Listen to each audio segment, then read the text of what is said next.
Good evening बच्चों, नमस्कार दोस्तों, आपका हमारे चैनल पर स्वागत है। बच्चों आज मैं मेंसुरेशन क्लास 10th का एक नया टॉपिक मेंसुरेशन, इसी को क्षेत्रमिति भी कहते हैं, क्षेत्रमिति पढ़ाऊँगा और जो कि आपको इससे मिलता जुलता जो सिलेबस होगा आपको एसएससी जीडी या आपकी जो वनडे एग्ज़ाम है यूपीपी एसआई में भी मिलेगा। बच्चों आप उसको थोड़ा सा ध्यान देंगे तो उसका बेसिक कहीं ना कहीं क्लास 10th का जो बेसिक चीज़ें हैं जो मैं पढ़ाने चल रहा हूँ क्षेत्रमिति में, वो आपको इसके सिलेबस में मिलेगा। बच्चों आज आप क्षेत्रमिति में जानिए क्षेत्रमिति क्या होती है, किसे कहते हैं। क्षेत्रमिति बच्चों दो शब्दों से मिलकर बना है, एक बना है क्षेत्र और एक बना है मिति। बच्चों क्षेत्र का मतलब होता है कोई भाग से मतलब होता है, और मिति का मतलब होता है मापन। यानी बच्चों इन दोनों को मिलाकर के अगर हम बात करें तो मेंसुरेशन का अर्थ एकदम स्पष्ट हो जाता है, परिभाषा भी क्लियर हो जाती है कि जिस गणित के अंतर्गत हम किसी भी क्षेत्र या भाग का मापन करते हैं, किसी भी एरिया का हम माप करते हैं, वो क्षेत्र मिति कहलाता है। क्योंकि गणित का एक भाग ये भी है कि गणित के जिस भाग में हम किसी भी भाग का या किसी भी क्षेत्र का मापन करते हैं तो वो हमारा क्षेत्रमिति कहलाता है। प्यारे बच्चों इसमें आप विभिन्न प्रकार के आकृतियों का आप क्षेत्रफल, लंबाई, चौड़ाई, ऊंचाई, वक्रपृष्ठ, आयतन, ये सब इसी क्षेत्रमिति के अंतर्गत अध्ययन करते हो।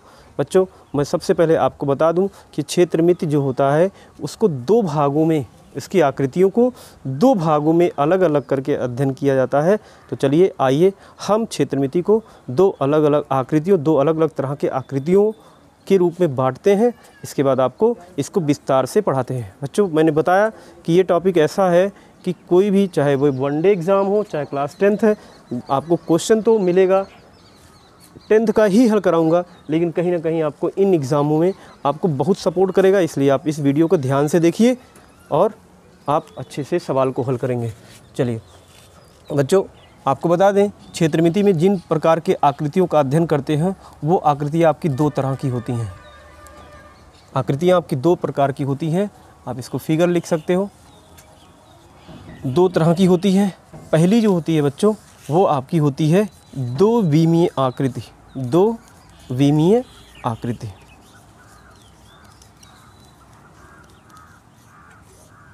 जिसे हम कहते हैं टू डायमेंशनल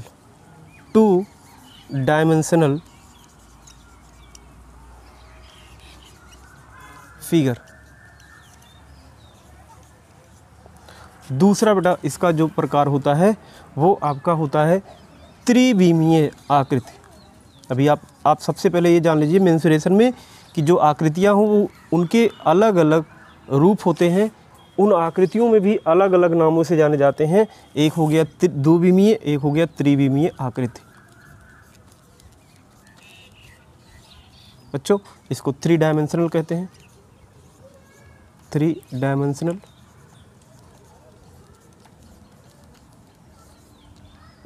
इसको शॉर्ट फॉर्म में 2D बोलते हैं, इसको शॉर्ट फॉर्म में 3D बोलते हैं।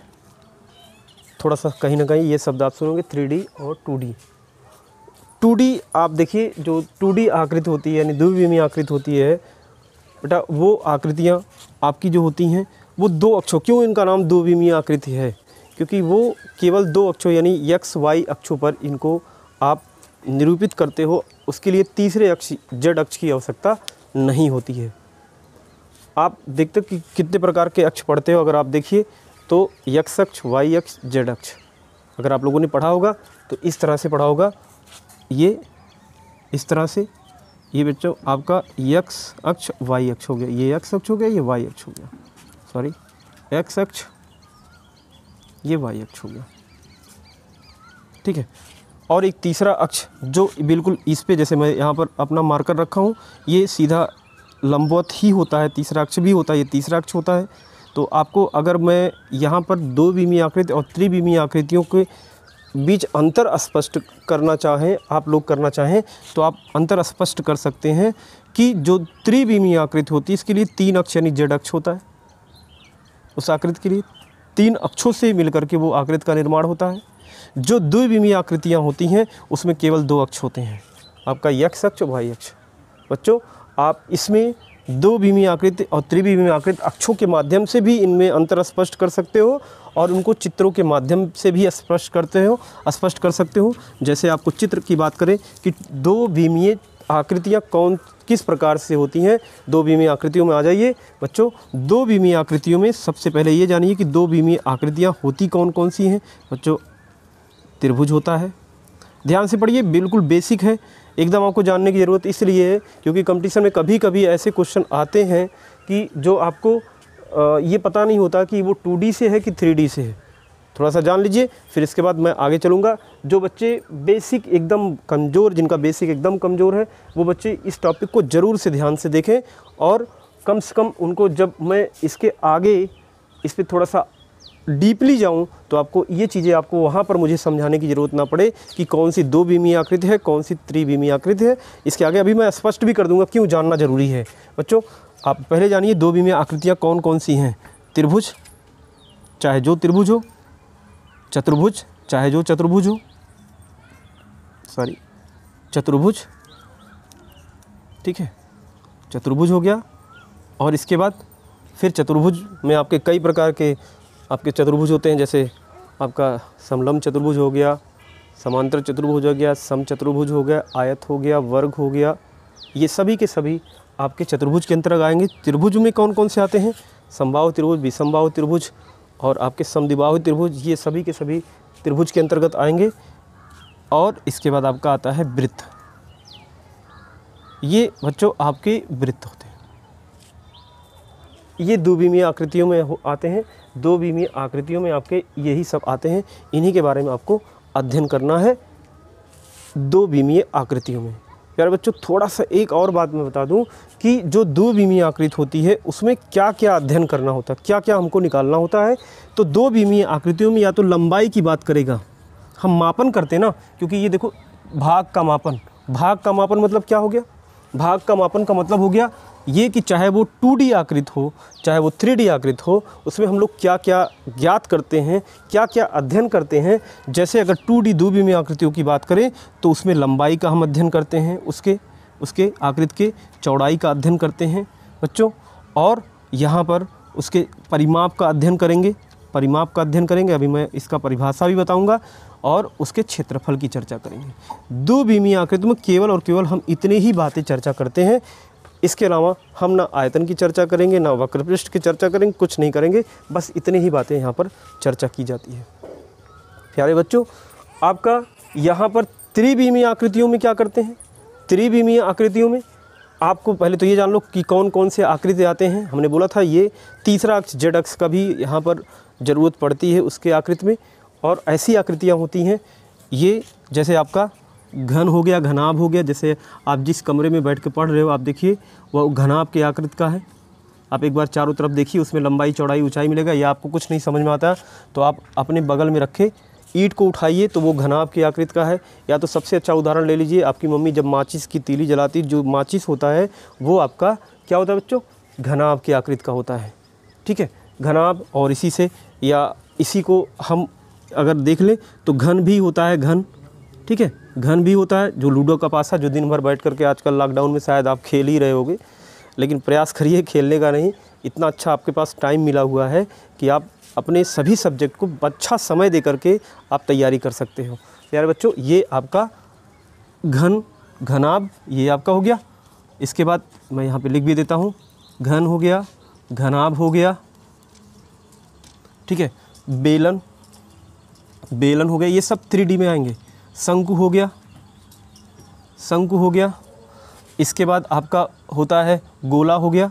गोला मतलब अभी देखो गोले की आकृति आपको हमेशा कंफ्यूज करता है बच्चों। गोला जो होता है वो 3D आकृति का होता है। अब आपके दिमाग में यहाँ पर जब कोई आकृति गोला का बनेगा बच्चों तो आपको लगेगा सर आपने वृत्त में भी ऐसी आकृति बनाई और गोला के लिए भी आकृति बनाई। बच्चों आप कॉमन सेंस लगाइएगा। गोले का मतलब जैसे फुटबॉल की आकृति होती है, कांच की बड़ी गोली लीजिए, छोटी गोली लीजिए, और ये सब के सब गोले, जो टेनिस की बॉल जो बच्चे आजकल क्रिकेट खेल रहे हैं वो बच्चे ध्यान दें, वो टेनिस की बॉल ही आपकी ये गोले के एक गोला ही आकृति बनाती है। यहाँ पर थोड़ा सा मैं इसको 3D आकृति में लेके आता हूँ, अगर आपको बात समझ में आती है। देखो ये थोड़ा सा कहीं ना कहीं अब आपको लग रहा होगा ये वृत्त नहीं है, एक चाहे टेनिस की बॉल समझ लो, कुछ भी समझ लो, ये 3D आकृति है, गोला इसके लिए होगा।